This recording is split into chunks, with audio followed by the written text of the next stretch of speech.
Assalamualaikum warahmatullahi wabarakatuh. Nama saya Nelmayanti dengan NIM 20111011118, Prodi PAI 2.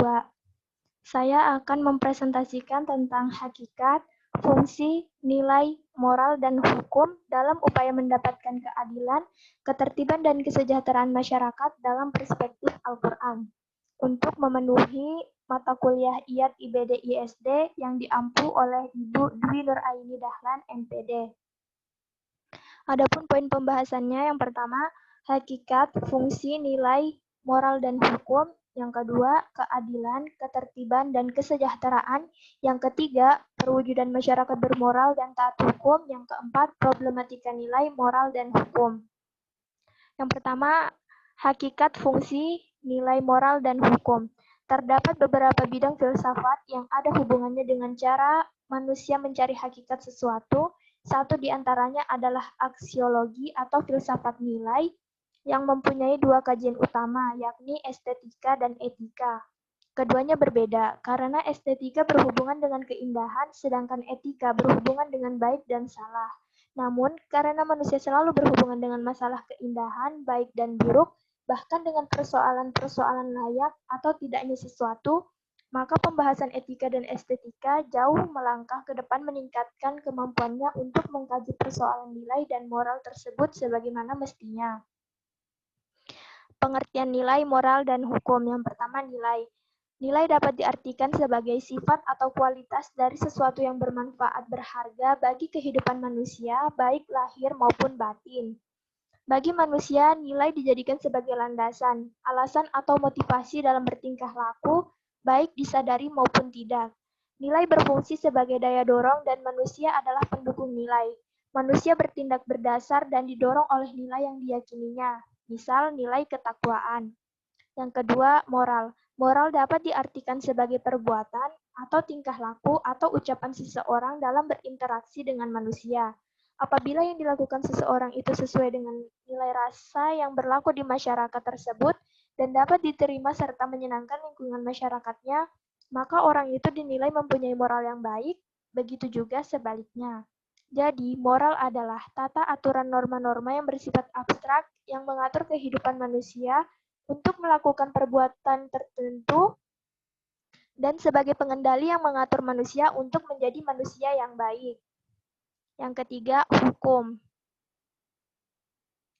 Hukum adalah sistem yang terpenting dalam pelaksanaan atas rangkaian kekuasaan kelembagaan dari bentuk penyalahgunaan kekuasaan dalam bidang politik, ekonomi, dan masyarakat dalam berbagai cara dan bertindak sebagai perantara utama dalam hubungan sosial antar masyarakat terhadap kriminalisasi dalam hukum pidana.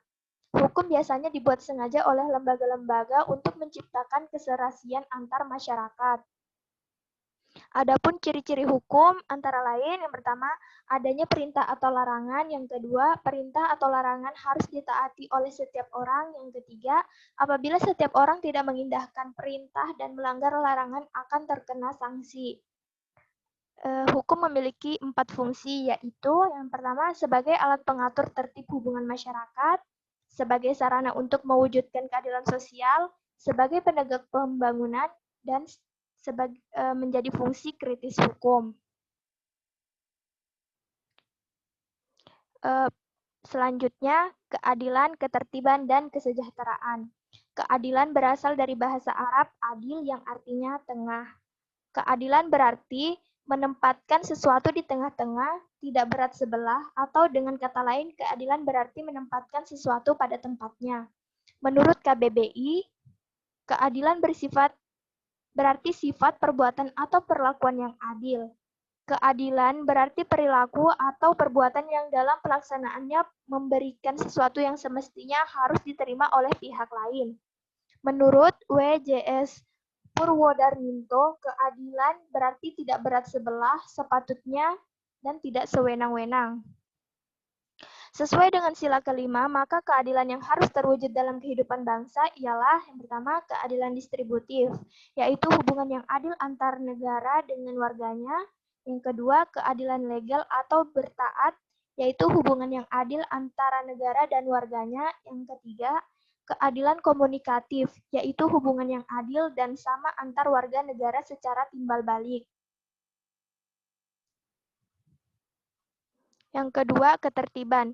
Ketertiban berasal dari kata tertib yang artinya teratur, sedangkan ketertiban di dalam masyarakat adalah keadaan serba teratur dengan baik.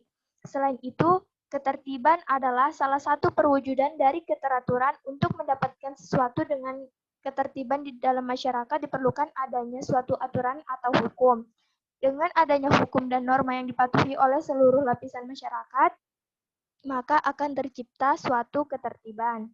Yang ketiga, kesejahteraan. Kesejahteraan atau sejahtera dalam istilah umum menunjukkan keadaan yang baik, di mana kondisi masyarakatnya dalam keadaan makmur, sehat, dan damai.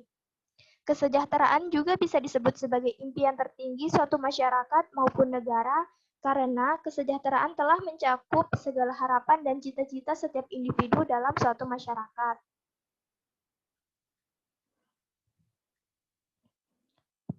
Pembahasan selanjutnya, perwujudan masyarakat bermoral dan taat hukum. Yang pertama, masyarakat bermoral. Pengertian moral. Bahasa Latinnya moralitas adalah istilah manusia menyebut ke manusia atau orang lainnya dalam tindakan yang mempunyai nilai positif. Manusia yang tidak memiliki moral disebut amoral, artinya dia tidak bermoral dan tidak memiliki nilai positif di mata manusia lainnya. Sehingga moral adalah hal mutlak yang harus dimiliki oleh manusia. Ciri orang bermoral dan tidak bermoral adalah jika seseorang melakukan tindakan sesuai dengan nilai rasa dan budaya yang berlaku di tengah masyarakat tersebut dinilai memiliki moral. Kata moral atau akhlak seringkali digunakan untuk menunjukkan pada suatu perilaku baik atau buruk, sopan santun dan kesesuaiannya dengan nilai-nilai kehidupan pada seseorang. Nilai baik sekaligus ciri manusia bermoral sebagai makhluk individu dapat dilihat dengan adanya perilaku jujur, dapat dipercaya, adil, bertanggung jawab, dan lain-lain. Yang kedua, kesadaran hukum. Dalam kaitan masyarakat dengan hukum, tujuan utamanya adalah dapat direduksi untuk ketertiban atau order. Untuk mencapai ketertiban dalam masyarakat ini, diperlukan adanya kepastian dalam pergaulan antar manusia dalam masyarakat. Kesadaran hukum pada hakikatnya berpangkal pada adanya suatu pengetahuan tentang ketentuan hukum yang mengatur hidup dalam hidup bersama. Dari pengakuan dan penghargaan terhadap ketentuan hukum tersebut, jika kondisi seperti ini telah terdapat pada suatu negara, selaku pelaku pendukung negara, maka terbinalah kesadaran hukum, yang berarti pula ketertiban dan kepastian hukum dalam kehidupan bersama tercipta.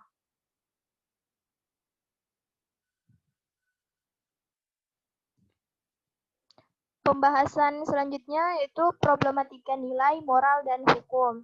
Hukum sebagai norma harus didasarkan pada nilai moral. Norma moral adalah norma yang paling dasar. Norma moral menentukan bagaimana kita menilai seseorang. Suatu hukum yang bertentangan dengan norma moral kehilangan kekuatannya, demikian kata Thomas Aquinas. Secara ideal, seharusnya manusia taat pada norma moral dan norma hukum yang tumbuh dan tercipta dalam hidup sebagai upaya mewujudkan kehidupan yang damai, aman, dan sejahtera. Namun, pada kenyataannya terjadi berbagai pelanggaran, baik terhadap norma moral maupun norma hukum. Pelanggaran norma moral merupakan suatu pelanggaran etik, sedangkan pelanggaran terhadap norma hukum merupakan suatu pelanggaran hukum. 1. Pelanggaran etik. Kode etik berisi ketentuan normatif etik yang seharusnya dilakukan oleh anggota profesi. Kode etik profesi dibutuhkan untuk menjaga martabat serta kehormatan profesi dan di sisi lain melindungi masyarakat dari segala bentuk penyimpangan maupun penyalahgunaan keahlian. Meskipun telah memiliki kode etik, masih terjadi pelanggaran terhadap profesi. Contohnya, dokter melanggar kode etik kedokteran. Bila seorang profesi melanggar kode etik profesinya, ia akan mendapatkan sanksi etik dari lembaga profesi seperti teguran, dicabut keanggotaannya atau tidak diperbolehkan lagi menjalani profesi tersebut. Yang kedua, pelanggaran hukum. Problema hukum yang berlaku dewasa ini adalah masih rendahnya kesadaran hukum, bahkan pada hal-hal kecil yang sesungguhnya tidak perlu terjadi. Misalnya secara sengaja tidak membawa SIM dengan alasan hanya untuk sementara waktu. Pelanggaran hukum dalam arti sempit berarti pelanggaran terhadap perundang-undangan negara.